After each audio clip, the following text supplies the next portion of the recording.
Until recently, I thought motherhood would bring peace and a fresh start. A soft chapter, after all the chaos life had thrown my way. But I couldn't have been more wrong. The moment I finally found stability, the past decided to knock on my door again. This time, it came in the form of Jessica, the one person I least wanted to hear from. Jessica wasn't just any unpleasant person. She was the unpleasant person. The woman who'd once stolen Michael, my husband, from me. She had destroyed my marriage with lies, pretending to be pregnant just to keep him.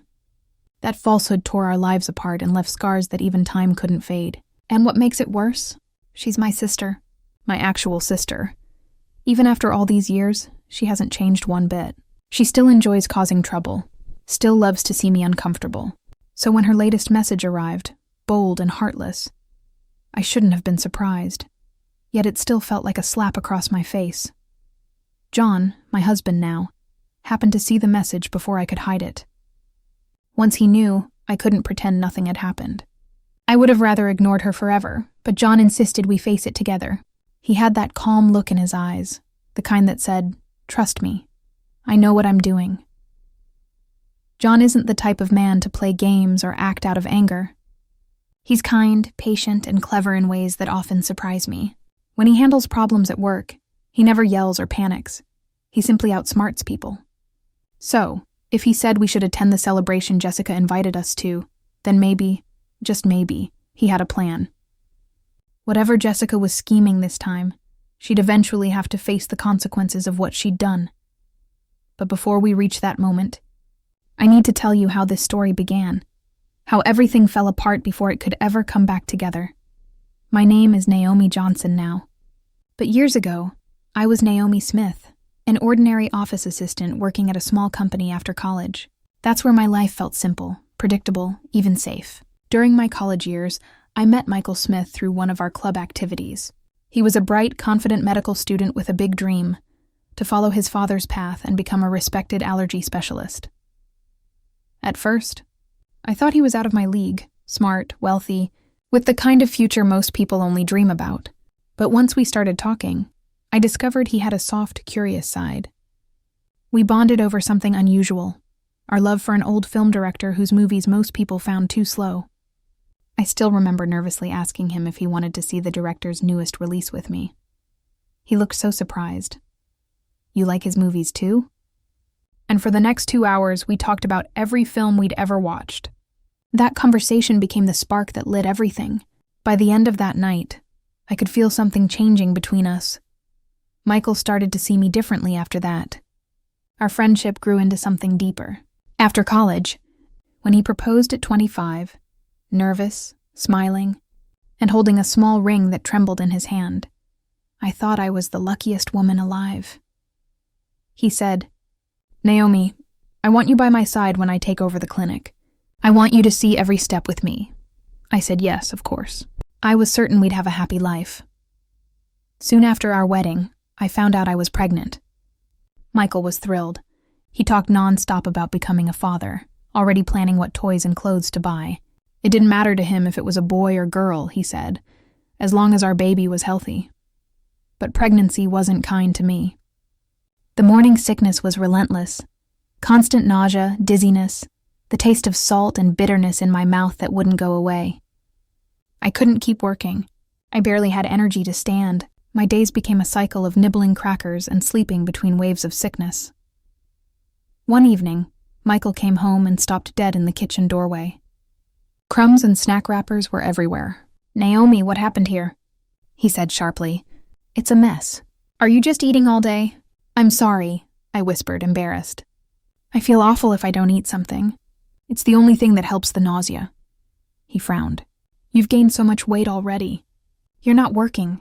What are you even doing all day? You look like..." His cruel laugh filled the room. "You look like a pig that's given up." The words hit me harder than I expected. I wanted to believe it was just the stress talking, that when the baby came, he'd go back to being gentle again. I held on to that fragile hope like it was a lifeline. Then one afternoon, Jessica came to visit. She swept into my living room like she owned it, wearing her usual smug smile.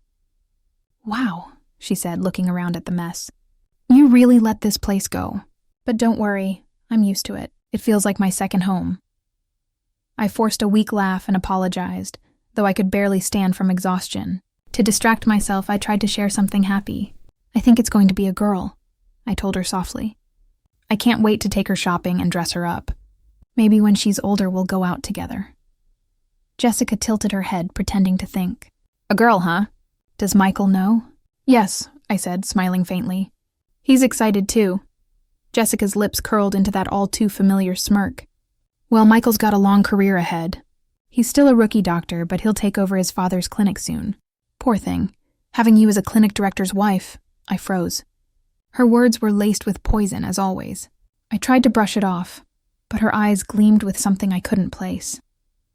Then she changed her tone suddenly, soft and casual. So, anything bothering you lately? I hesitated, unsure whether to answer. But I did anyway. Michael's been so busy. He's always at the hospital. We hardly talk these days. Jessica nodded slowly, her smile tightening. Well, that's what happens when someone like you tries to live in a doctor's world. Before I could respond, she glanced toward the living room door. And then, to my shock, Michael walked in. Michael, I said, startled. You're home early. He didn't look at me. His eyes were cold. Naomi, he said quietly, we need to talk. Then, without hesitation, let's get a divorce. The world stopped spinning. I stared at him, waiting for the punchline that never came. Jessica crossed her arms, smirking. You heard him. Your dear husband wants out. Be smart and let go. Michael sighed, avoiding my eyes. I can't see you as a woman anymore, Naomi. You've changed. You keep eating, gaining weight. But it's morning sickness, I said, my voice trembling. I have to eat or I get sick. Jessica stepped forward, her tone triumphant. That's the way it is, Naomi. You're not fit to be the wife of a future clinic owner. And the baby in your belly? It's a girl. She won't be the heir. Then she placed a hand on her own stomach, smiling smugly. I'm 3 months pregnant, too. And it's a boy. Michael's boy. My chest tightened as if the air had been sucked away. You can't be serious. Michael muttered something about alimony, about ending things quietly. His words blurred together as tears filled my eyes. I realized then that the man I'd loved since college was gone. And just like that, we divorced. I gave birth alone to a beautiful, healthy daughter, and the promises Michael made about support never came true. There was no alimony, no help. Just silence, so I started over. I took a job at a local department store, working long hours to survive. That's where I met John Johnson, the manager of the external sales department.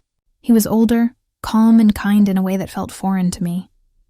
He never judged, never rushed. Over time, our daily conversations became something more. When he proposed, Naomi, I know I'm 20 years older, but I want to make you and your daughter happy. I cried for the first time in years, but they were tears of peace, not pain. Our life together was gentle, simple, and full of love. I finally felt safe again, until one quiet afternoon, when everything shifted. John was at work, and I was home enjoying tea while my daughter played in the next room. My phone buzzed, a new email, from Jessica. My stomach dropped as I opened it. A baby is born. I'm expecting a $5,000 baby shower gift. I exhaled shakily, staring at the cold, heartless words. After everything she had taken, my marriage, my peace, she still dared to ask me for money. 5 years ago, she'd stolen my husband with lies. Now, she wanted gifts for the baby she had with him, the baby that existed because of my pain. John came home just then and immediately noticed my face had gone pale. Naomi, what's wrong? He asked gently. I turned the phone toward him, my voice barely a whisper. Oh, John, it's a message from my sister. She had a baby. He frowned, puzzled. Your sister? I nodded slowly, my throat tightening. The sister who married your ex-husband. Michael, yeah, I don't want to see her face or hear from her, plus she's asking for a $5,000 baby shower gift as John listened and looked at my phone. He suddenly said, wait, this Jessica Smith name, her I didn't mention her when we got married because I didn't want to remember. Yeah, I've never been introduced to her by you, but I wonder. I replied, Jay, in pondering, while looking at the email seemed To recall something we didn't properly greet her during our wedding, so let's visit her now. Also, I just remembered something I needed to do back at the department store. He then hurriedly prepared to leave, saying, going back to the department store now, sorry. There's something I need to do a few hours later. John returned with a thick file. Is it okay if we visit your sister Jessica? 2 weeks from now on Sunday, Weboth have the day off, and I'd like her to meet my parents and cousins too. Your parents. And cousins too. Jessica loves being the center of attention, so she'll probably be fine, I responded. But why I heard your ex-husband Michael is famous for allergy treatment. My family has a history of allergies, and I thought we might get some good advice. I remembered hearing from friends that Michael had taken over his father's allergy clinic, and Michael himself had become an allergist. A friend told me, okay, I'll contact Jessica. Jessica quickly agreed when I contacted her, saying I want to see the baby and we'll bring a gift. Can I bring some relatives too? They really want to meet you. Of course, the more guests, the more gifts. Looking forward to seeing you in 2 weeks. On Sunday, Jessica responded. 2 weeks later on Sunday, I visited Jessica's house with John, his parents, and relatives, including his cousins, in a quiet residential area. Her stylish house stood next to the clinic, its white walls gleaming. John's parents and relatives were surprised by its luxurious design, excited to meet the renowned allergist. Welcome, I've been waiting for you. Jessica greeted us with a smile. Long time no see, Jessica. You look happy, John remarked. Of course I was worried about my first child's birth, but it all worked out in the end. Jessica replied. I felt something off in her words. First childbirth. Didn't you say you were pregnant with a boy before? Oh, did I not tell you? I miscarried that time. So this is my first, Jessica explained. JN, standing beside me, nodded meaningfully. Seeing John's face, Jessica started to tremble. Oh, hello, nice to meet you, she said, addressing Junk's parents. You must be new me. Sister, I heard a bit about the miscarriage. Yes, but I don't want to remember it, I replied. Jessica turned her face away in a huff and started to walk off, saying sorry about that. Oh, there's something I wanted to give you. Jessica, John interjected. What? Something. For me. Jay handed her an envelope pastel-colored with the word congratulations written on it, thick enough to be noticeable even from the side. Here. You go. I wanted to give this to Jessica. Personally got it. Right, just what I've been waiting for, Jessica exclaimed. I glanced at JN and whispered to him, hey, we aren't rich and we don't have to give Jessica the $5 she asked for, but John, unfazed, cut me off, saying it's fine. Trust me, you'll understand if you watch, as we were talking about the envelope. The atmosphere grew tense. Jessica had already started opening it. I need to check if it's exactly $55,000 with this thickness, might even be 10. 0. The cute envelope was torn open with a ripping sound.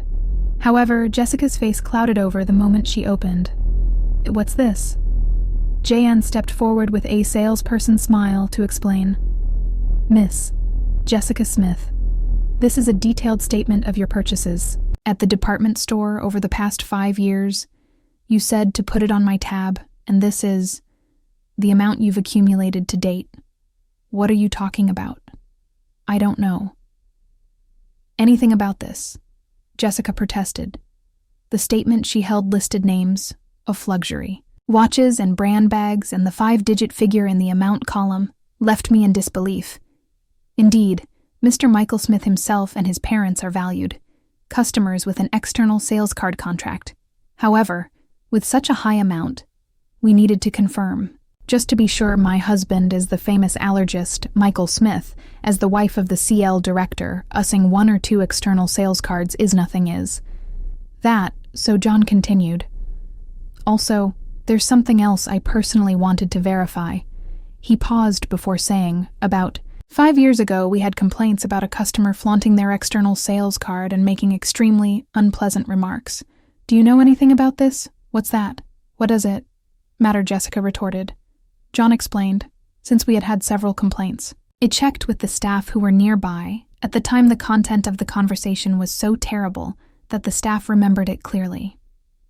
I glanced sideways at Jessica, seeing her expression harden. John continued.